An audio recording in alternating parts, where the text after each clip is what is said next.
Hi, community.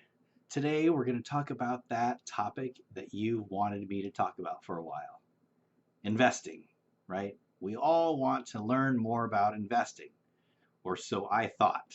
When I first started my coaching business, I came from the investing world, financial planning, investment management, learned all kinds of things about investing, and I thought, I'm going to teach everybody about investing. But then when I first started talking with people and sitting down with my clients, I found out that they wished that they learned about investing and could be in that place of investing, but they were having trouble paying their bills, or they had all this stress around their budget, or they weren't doing a budget, or they're fighting with their spouse about money all the time. Just basic personal finance topics and things. So I had to change. And I started working with people on the foundations, that foundation of personal finance, rather than working on the investing. But I still have that knowledge, and I still want to share that knowledge when you're ready. So if you're ready for investing, or or you think that you're ready for investing, here are some key questions or key things to think about while you're wanting to get into that investing piece. Now, I'd recommend making sure that you have all of your debts paid off before you start investing, and you have your emergency fund in place, you have your good budget in place, that you know exactly what's coming in, exactly what's going out, and then you know how much you can start investing for in the future. So here's some key things though, right now. If you need more help about investing or learning about how investing works and all that, contact me. We can set up a couple of coaching sessions and I can walk you through all of that. But for the meantime, here's what we're going to do. I'm going to walk you through a few key questions to ask yourself and then ask your advisor if you're working with an advisor. So before you start investing, here are some of the questions that you want to ask yourself. How much money do I have to invest right now at this time? Do I have $50 a month? Do I have $500 a month? Do I have $1,000 a month? Do I have a large sum of money that came in from an inheritance, or maybe a sale of an item, or an insurance policy, or something like that? If you have a bunch of money there, then that's going to change your story. But if you've got $50 a month that you squeezed out of your budget and you want to do that, that's going to give you a different answer. So that's the first question you ask. The second one is, should I be working with an advisor, or should I be working on my own, choosing my own funds and all that? That's another thing that you have to decide. And if you do decide to work with an advisor, I'll give you a few questions at the end here on what questions to ask them when you are working with that advisor. Are you willing to pay a little bit more if you're going to be working with an advisor?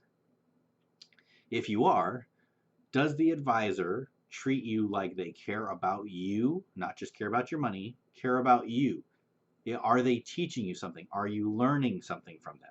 Because you need to understand what's going on with your money instead of just having them take your money and go and do whatever they do, right? Work their magic, make you money. You know, it's always nice to say, go make me some money. But if you're not understanding what they're doing, then you could get yourself into a lot of trouble. So if you don't know what you're doing, let's take the time to learn. And what better person to teach you than a coach or your advisor that's handling your money? If you're giving your money over to somebody and you don't know what's going on, it's real trouble, real trouble. So understand what you're doing before you go in there, or have them teach you as they're doing stuff. The second thing is, or the other thing is, do you feel like your financial advisor is just trying to sell you something? Now, there are a lot of financial products out there, some good, some bad, some neutral, some doesn't matter. Are they trying to sell you? Do you have that feeling that, hey, they keep pushing products on me, they keep pushing these things on me, they're trying to sell me stuff rather than helping you in your financial situation get better and better and better? So really be aware that there are a ton of financial products out there that people are trying to sell, and they're not scumbags, right? They're not doing most of them are not doing this because they're trying to cheat you out of something. They're doing it because they believe in the products, or they think that it's the best thing for you, or they're taught to sell those products, or they make good commissions on those products. It could be any of those things. But just be aware that that's what the industry is. They are in business also to make money as well. There's nothing wrong with that. And they have products to sell. And there's nothing wrong with that. So don't think that they're trying to scam you. But is that the right product for you? But if they keep trying to sell you on stuff and they're not listening to you, they're not taking in what you're talking about, where you want to go, what your goals are, then that's probably something to raise the flag on and ask them about. The next thing is, what's the service model at that firm? You should know that. You should go in there and say, what is your service model? How do you treat people? And what is your process like? And who am I going to be talking to? Or do I call you directly? Or is there a service department? How does this all work? Find that out and figure out how they work so you know going into it what your expectations are going to be. The next thing is, how much do you want to be involved in choosing your investments? If you're knowledgeable or you want to be knowledgeable and you like that, then you might be more involved with that advisor. And if they don't either have the time or that's not their business model to be directly in communication with you a lot, then that might not be the right firm for you. Or you might be wanting to do some stuff on your own. Are they okay, and are you okay with having a side account over here that you're managing and that you're playing around? That's okay too. It's fine. But you got to go in there knowing that stuff. How much do you want to be involved in picking out your investments? The last thing I touched on earlier, though, is, do you understand, or do you want to understand enough to invest on your own? If you know enough, if you've come from that background, or you've got that mind for math and analytics and research and the investing world, then it's okay. You can go and be on your own for a little bit, but you need to know what you're getting into.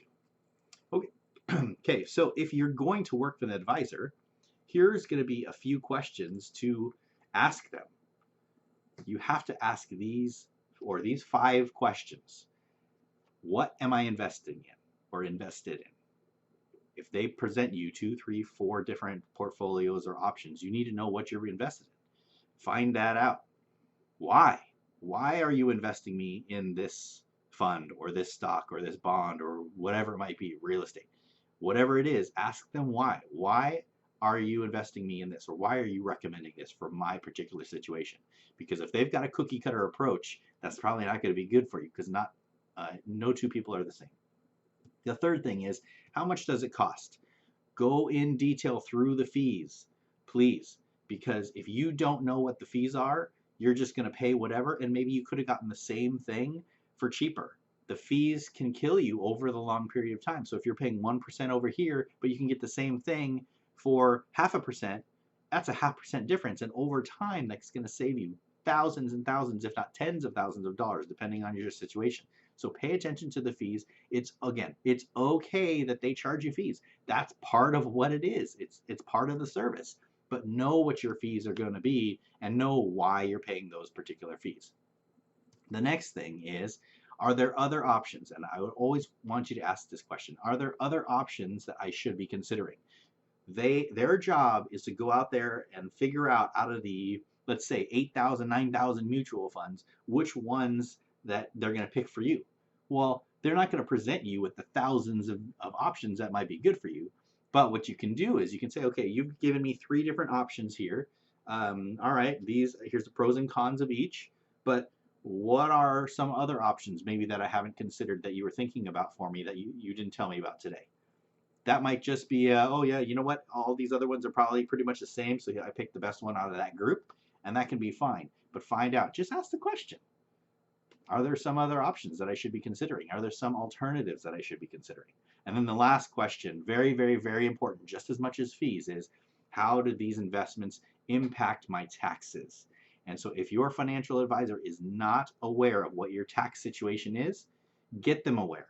If they need to be contacting your tax person, your professional, make sure that they know each other, that they're in connection. If they need more information from you, if you need to provide your tax documentation to them, make sure that they have that information so they know they can communicate to you how it impacts your taxes, especially in a non-retirement account. We can talk about that in another lesson or another course. But if it's in a non-retirement account, it's huge impacts on your taxes. Be really, really aware of how that impacts your taxes. Those are the 5 questions to ask if you are going to use an advisor. All right, it's a little bit longer than normal, but I need you to have this information. So go back through it a few times, figure all that stuff out, and that will put you on the great path to start investing for your future and making your difference.